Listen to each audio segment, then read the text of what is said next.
आज मैं आपसे जानना चाहूंगा कॉल बैक क्या होता है, इसके बारे में जरा एक्सप्लेन कीजिए। सर जब हम फंक्शन के अंदर पास करते हैं दूसरे फंक्शन को तो उसको कॉल बैक कहते हैं, मैंने तो ऐसा पढ़ा हुआ है।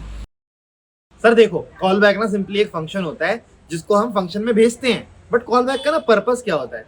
जैसे मैंने अब सपोज करो एक मूवी को डाउनलोड करना है, और मूवी जब डाउनलोड हो जाएगी या इमेज जब डाउनलोड हो जाएगी, मुझे उसके बाद उसे कंप्रेस करना है, तो कॉल बैक फंक्शन कंप्रेस होगा जो डाउनलोडिंग के कंप्लीट होने पर चलेगा। तो एक फंक्शन को जब मैं कॉल करता हूँ टास्क के कंप्लीट होने पे, उसको हम कॉल बैक कहते हैं। Thank you so much interview देने के लिए, आत्मा तृप्त हो गया आपके इंटरव्यू देने से, आप ही का इंतजार था। बताइए सैलरी डिस्कस कर लेते हैं आपके साथ। इंटरव्यू में सही आंसर बिल्कुल सही तरीके से बताना बहुत मैटर करता है। तुम रैंडमली कुछ बोलोगे सिलेक्शन नहीं होगा। जाते जाते ध्यान रखना, कोडिंग मतलब कोडिंग ब्लॉग।